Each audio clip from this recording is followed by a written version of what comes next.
Hello साथीहरू नमस्कार। आज हामी छुट्टेको दिन मेरो दाइ र म हाम्रो रुममेट दाइ होइन अनि म चाहिँ हामीहरू बाहिर घुम्न जाँदैछौँ।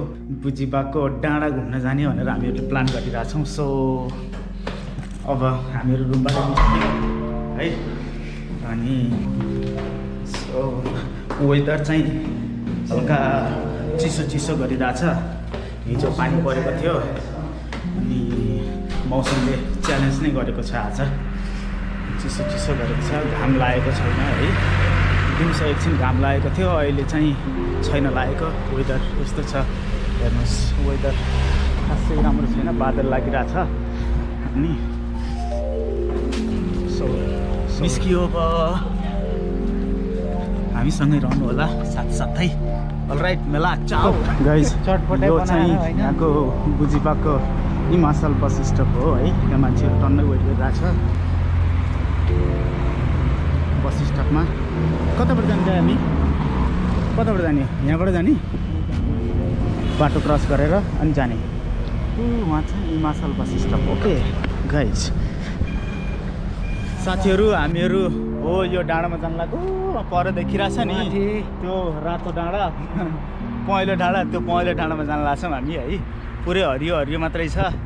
यो चाहिँ बुजिबाको हिमाचल बस स्टपबाट नजिकै छ होइन, पारिपट्टि मेन बस स्टप। मेन के भन्छ त्यसलाई, के भन्छ दाइ? Main bus stop 2000 years later main रोडको पारिपट्टि छ। ओके सो मौसम पनि दामी गरिरहेछ के, घाम लागेको छैन है, केही छैन। कस्तो सफा क्लियर देखिरहेछ कि त्यहाँनिर जहाज पुगिरहेको छ।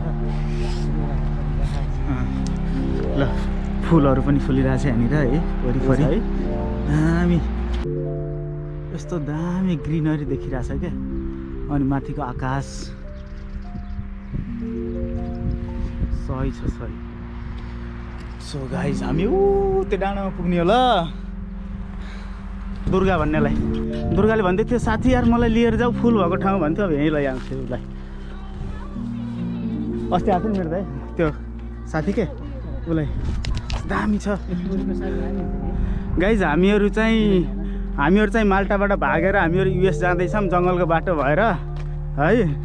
अनि यहाँनिर युएस जाने मान्छेहरू टन्नै छन्। यो दाइ 1 नम्बर पर्नुहुन्छ अनि म चाहिँ 2 नम्बर पर्छु। अब युएस जाने भन्ने सपना विपना होला जस्तो छ आज। साथीहरू हामीहरू फाइनली डाँडामा आइपुगेका छौँ है। यो मैले अघि हजुरहरूलाई भनेको यो पहेँलो डाँडा। यहाँबाट बुजिबा, माल्टाको बुजिबा हेर्नु सही देखिन्छ, दामी है। अनि हामीहरू फाइनली आइपुग्यौँ डेस्टिनेसनमा। बोल्न नि मिल्दैन, सास फुलेर स्याहाँ स्याहाँ भइरहेछ।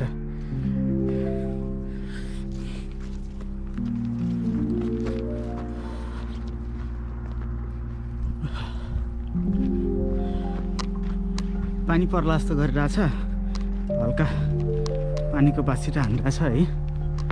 अनि कुद्नुपर्छ यो डाँडामा, सुई सुई सुई सुई सुई सुई गरेर यो खाटामा गम्मै जान्छ। यस्तो कोच कोच रहेछ यहाँनिर। ल दामी रहेछ यहाँनिर।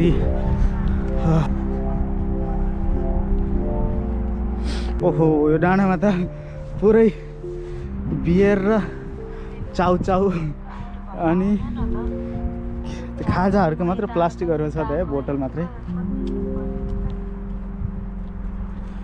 पुरै समुद्र देखिन्छ त यहाँबाट त, सही देखिन्छ भ्यू त। अनि भ्यू त सही देखिन्छ। अझ पानी पर्ला जस्तो गऱ्यो क्या मौसमले होइन, मौसमले च्यालेन्ज गरेर मात्रै, नत्र त दामी भ्यू देखिरहेछ यार। ल हेर्नुहोस् साथीहरू, हामी त्यो अगाडि बस्छौँ।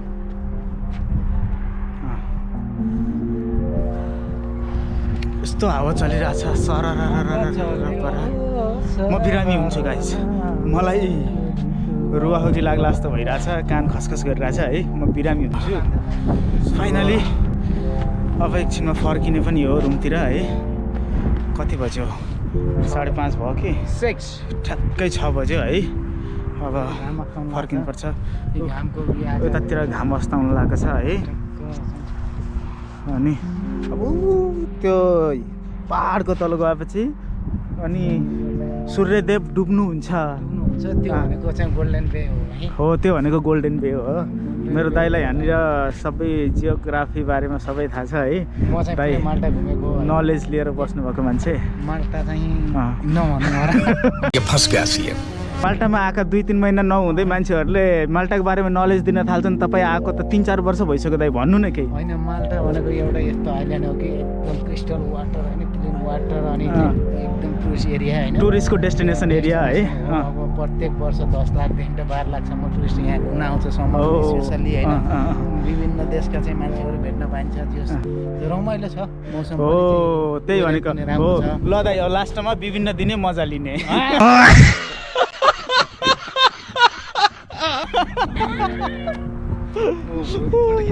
ल म फोटो खिचिदिन्छु। ल साथीहरू अब हामीहरू निस्किन थाल्यौँ है यो डाँडाबाट। अनि यस्तो दामी मौसम गरिरहेछ। अनि त्यहाँबाट घाम डुबिसक्यो है। अब हामीहरू निस्किन्छौँ। ओह्रालो लाग्छौँ यहाँबाट सरर पारेर तल। अनि गाइज छुट्टी भएको बेलामा चाहिँ है रमाइलो चाहिँ भइरहेछ। रुममा बस्ने, खाने अनि यसरी घुम्ने, सुत्ने है, रमाइलो छ guys. Okay thank you for watching है। यसो लाइक सेयर सब्सक्राइब गरिदिनु होला है। सानो सानो भिडियो क्लिपहरू लिएर आइरहेको छु। सपोर्ट गरिदिनु पऱ्यो साथीहरू।